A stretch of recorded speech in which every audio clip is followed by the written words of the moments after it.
Good morning, ladies and gentlemen. My name is Napoleon, and today we're back with another Enlisted episode. In today's week, we're going to be covering the Enlisted news of the week, and this week we have a lot.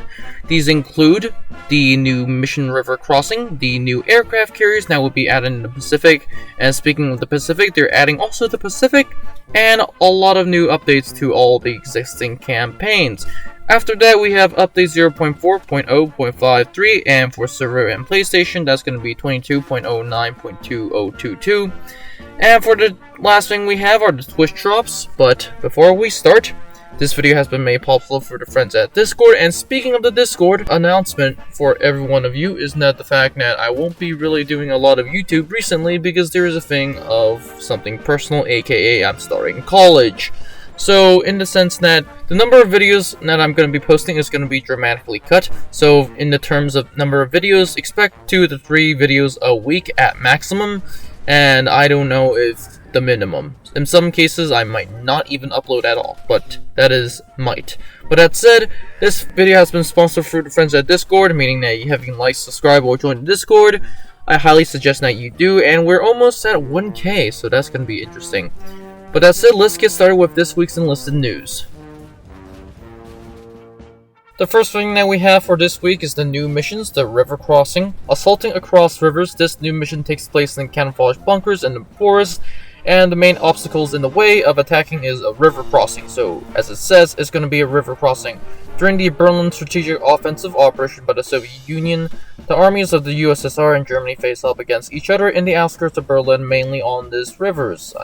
One good example is the Zelo Heights. Essentially, what they're going to be acting as is like choke points, and you have to go through them. Obviously, as like the news page said, the upper hand is going to be actually given to who actually has the higher number of tanks, the skill of the tankers, and essentially the infantry are pretty much going to be crossing the river or crossing through the water, which both are quite dangerous considering the fact that if you cross through the bridge, you're just going to get gunned down. If you cross via the river, you're pretty much going to be gunned down while you're trying to cross, and since there is no other alternative, it's going to be quite obvious of where you're going to be crossing. But I sincerely hope that whenever they do the mission crossings, the river crossings, they add points behind the river and bridge. But that said, this is the new mission, the river crossings. The next thing that we have as of this week are the aircraft carriers, and these are going to be naval aircraft carriers for the Pacific, and these were essentially used by both forces during the Pacific War by the United States and Japan, of which they're most prominently filmed in Midway, stuff like that, of which it's quite impressive. Essentially, these aircraft carriers are floating blocks, and these aircraft carriers essentially will be taking off your planes in the Pacific. Obviously, there are some planes, such as the float plane, that you cannot take off, and I don't know even if you can land, but if you do land, you're not going to get repaired, so that's that. The floating airfields will be ready to take off, and you have to take off from the aircraft carrier, and once you land on the aircraft carrier, hopefully that you do, which is actually the hard part of aircraft carriers, is how to land on aircraft carriers, you can actually repair your plane. Obviously, I don't know how that is going to be interesting. Also, another thing is that the aircraft carriers are quote-unquote impenetrable fortresses that can be seen from many points on the battlefield, including the spawn point, reminding everyone of the invincible power of both countries that wield them. Also, they have heavy anti-aircraft armaments, of which they're going to be interesting if you have a dogfight, in the sense that you can just run to your carriers and the enemy will basically either be shot down by your carriers or essentially just going to stop chasing you. That said, these are the aircraft carriers. In my opinion, is one of the better additions of Enlisted. So that said, let's move on to the next one. The next thing we have is adding to all campaigns, and these are going to be the new stuff that is going to be added to every single campaign in Enlisted, with the exception of the Pacific, which is going to be coming very, very soon in my next section. The first thing that we have is the Battle of Tunisia, and these are the quote-unquote can openers. These are going to be the American M1 bazooka for the Allies, and the German RPZB-43 for the Italian and the Germans. The difference is that the weapons can take out, in theory, the Sherman and the Panzer IV, of which these grenade launchers can be used safely on the frontal attack, Next up we have are the premium squads in Tunisia, and these give 100% experience. The first one we have are the flamethrowers, and these are going to be the British flamethrower. The interesting thing is that they're also armed with the Johnson, and they also have a flamethrower, which is really the number 2 flamethrower, which is really nice. After that we have the Italians, and these are going to be the Lama Flamme Model 35 Italian flamethrower with the ZH-29, so that's going to be very cool and very nice. After that we have the Invasion Normandy, and here it comes. Both sides are going to be getting the new weapons. The Americans are getting the M1928A1 Thompson with significant improvements, the most important of which is the compressor, which you can actually control recoil and essentially have a high rate of fire. The Germans are going to have their STG-44. Yes, you heard me correct, it's a STG-44. 30-round magazine, a very good gun. It's exactly the same thing that we have in Berlin, but without the scope. After that, we have the premium squads in Normandy. These are going to be the Tempest Mark V and the Focke-Wulf 190D9 for the Germans. Both planes have excellent top speeds, powerful armaments, and a suspended weapons of 2 500kg bombs on the Tempest and 8 50kg bombs on the Focke-Wulf, of which the Allies actually have the upper hand because. Next we have Moscow, and these are going to be the assaulters. They're going to be giving the Fedorov assault rifle to the Allies, and the MKB-42H, the same one that we have in essentially Stalingrad, to the Axis, which, if you ask me, is just going to be another STG. Now, for those that are wondering what is the difference between the STG and the MKB-H, it's essentially going to be that the MKB has a slower fire rate, while the STG has a slightly faster fire rate, of which it's actually not that noticeable, so yeah. For the premium squads in Moscow, we have the 43rd Mixed Aviation Division of the 521st Fighter Aviation Regiment. These are going to be the Soviets, and these are going to be the LAGG-37 that has a 37mm gun and is essentially a sniper in the air, and you can even penetrate some of the tanks at Moscow, so that's going to be pretty interesting. For the Germans, we have something completely different, and that is the 20th Panzer Division, 21st Panzer Regiment. And this time we are going to be essentially having a Stug with 50mm of frontal armor and a 75mm short barrel gun, which is extremely good against infantry and vehicles. For Berlin we have the Rapid Whistle, and this at Berlin we have the 80-inch mortars for the Soviets, which is the BM-41. And for the Germans we also have another 80-inch mortar, so that's going to be very interesting. For premium squads we're going to get 100% experience. For the USSR, we're going to be getting the Premium Dagnev squad machine gun. I can't really pronounce Russian, so yeah. They're looking pretty interesting with the hoods, and the machine guns look awesome. But for the Germans, we have the Clausewitz division, and this is essentially going to be the Germans with the MG45. These are all premium squads, the 100% ones, and the mortars are going to be interesting in the sense that 80mm mortars, haven't really used them. I would really like to try to use them, but honestly, no one really uses mortars unless you're really skilled. But that said, let's move on to the last one, and that is Stalingrad, which no one cares about, but let's get started. For Stalingrad, we have bomber hunters, and these are going to be the most interesting things. These are going to be the British Hurricane Mark IIB with 20mm Russian anti-aircraft guns and 12.7mm Soviet machine guns, and under their wings are going to be 6 RS-82 missiles. Yes, rockets essentially. For the Germans, we have the Focke-Wulf 190A4 with the suspense armament of carrying 4 20mm machine guns and 2 machine guns. So essentially 6 guns on, which is impressive, terrifying. All this directional armament can be able to attack crowds of enemy infantry and, most importantly, destroy enemy planes, which is what Stalingrad is most known for. For the Soviets, in terms of premium squads, we have this 51st Guards Infantry Division, the 150 Medical Battalion. This is the first female infantry squad, so we have it. They save lives and are quite skilled, and following foreshadowing the hell of Stalingrad. 4 Sisters of Arms, and yes, you do get 4, of which 1 is engineer. This squad is armed with the PPSH-2, a deep modernization of the PPSH, which became lighter and more comfortable. Essentially, this looks more like or less like the STG, but I'm gonna give a pass on it, so yeah. Next up, we have the Germans, and this is the 371st Infantry Division of the 371st Medical Battalion, and yes, these two are medical units. And for the Germans, we are essentially getting the Romanian Ortia M1941, and what did I say of adding the Ortia M1941 Enlisted? It is finally here. I suggested pretty much the Ortia M1941, so I guess Enlisted is actually listening to my videos, which is pretty good, so I'm actually pretty happy of that.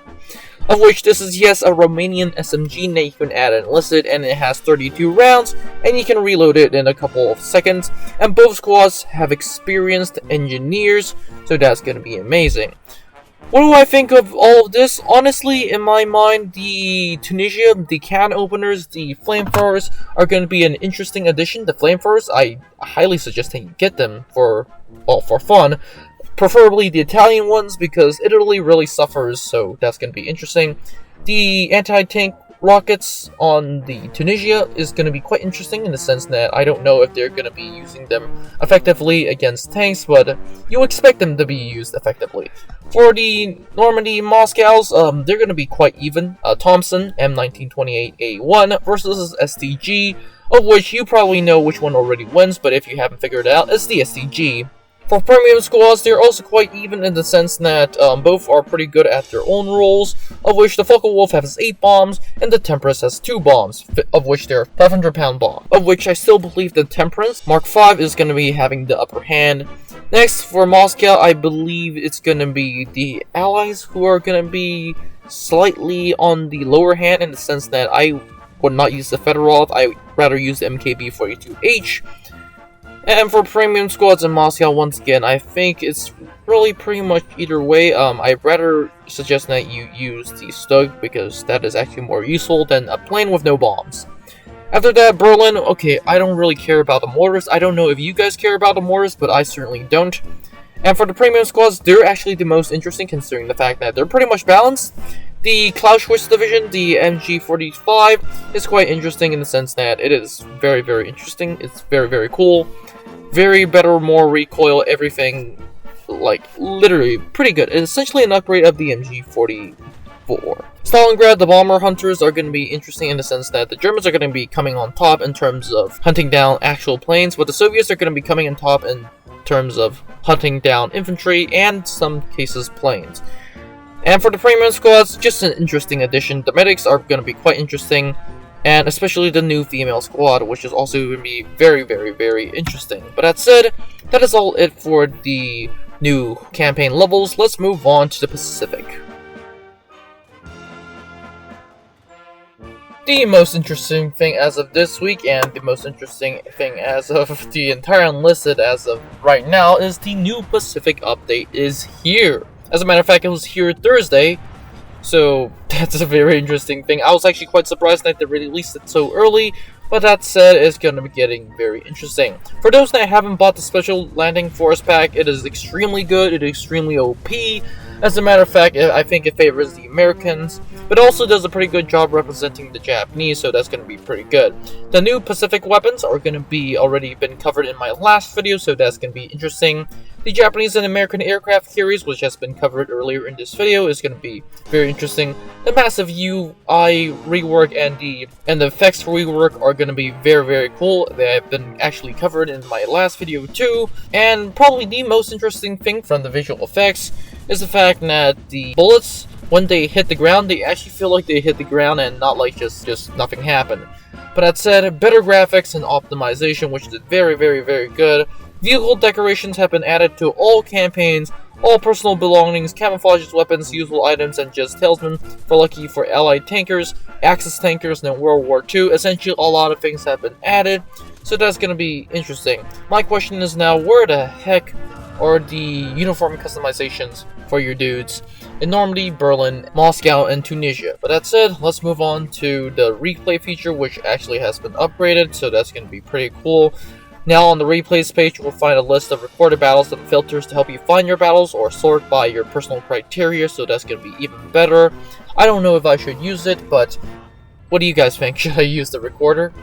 After that, we have the locations and missions. These are going to be the Kutuvu Destruction Mission on the Pacific, the Kutuvu South Invasion Mission, the Kutuvu North Invasion Mission, the Kutuvu Confrontation Mission, which is actually been quite rare, the Kutuvu Conquest, the Guadalcanal Coast East Invasion, Guadalcanal Coast West, and other stuff like the Tenru River, the Alligator Creek, which is basically, it is the Tenru if they've done their history.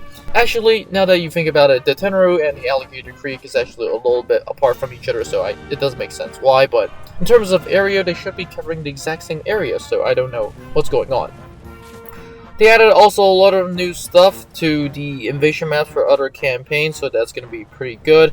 And they've added all the other features that we've discovered and discussed in the previous sector. So yeah, that's going to be pretty good. Also, they also added a lot of things for vehicles for the Japanese, and that's going to be the decals, new cruise positions for the Panzer II, soldiers are now plus 100 melee weapon damage perk, which is pretty useful for the Japanese, albeit now with the charge bonus of the Japanese, you don't really need it. And I'm going to do a video talking about the issues with the Pacific and some of the non-issues and the good things about the Pacific, which is going to be coming out soon. Also, a new damage multiplier, such as 60% when hitting the hip, 45% when hitting the shin, and 30% when hitting the foot, which is interesting considering the fact that 90% of all my hits are either towards the head or the hip, so that's going to be interesting. Added the ability to push boats and a control key to default to switch the PC mode for the AA guns, aka you can actually zoom in on your anti-aircraft guns, which is actually pretty cool. Also, other modifications include control click to allow highlighting objects to remove them from the section, and the modification editor, so basically the mod editor, which is actually pretty cool. There's going to be a lot of stuff which I cannot cover because it's going to take too long.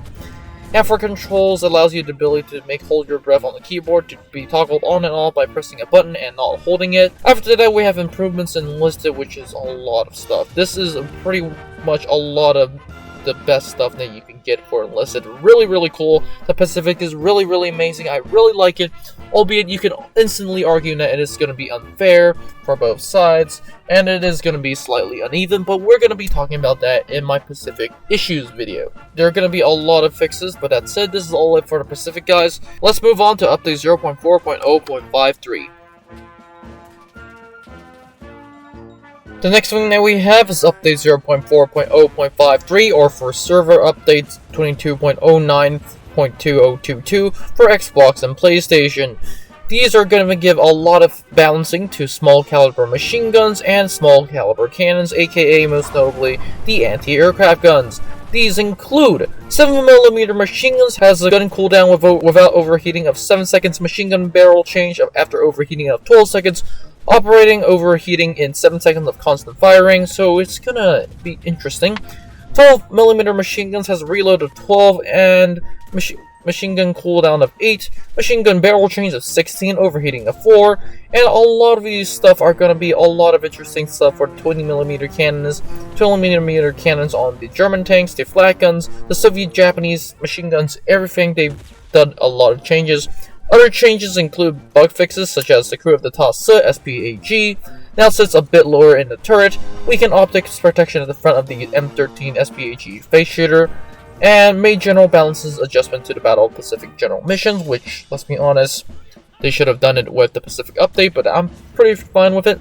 That's it, this is all it for update 0.4.0.53. A lot of fixes for the flat guns, which a lot of people, if you've been watching my videos, know I pretty much use flat guns either often or regularly. But that's it, this is all it for update 0.4.0.53. Let's move on to the Twitch drops. The final thing as of this week's are going to be the Twitch drops, and these are going to be between September 23rd and September 26th, October 7th and October 10th, October 14th and October 17th.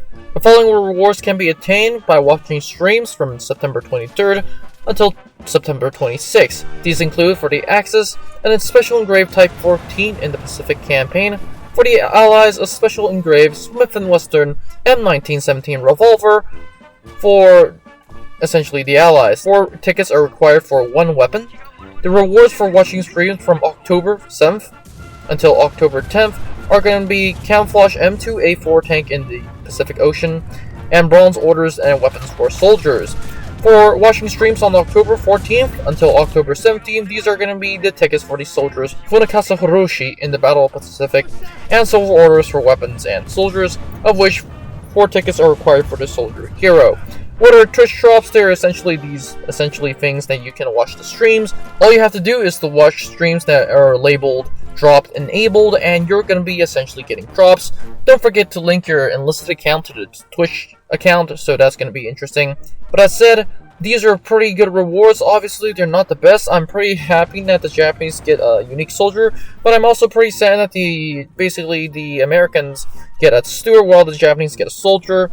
So that's going to be interesting. I really hope that the Japanese get better Hago or interesting Hago with a camouflage. But that said, this is all it for the Twitch drops, and this is all it for this week. Don't forget to like, subscribe, and join the Discord, and I'll see you in the next one.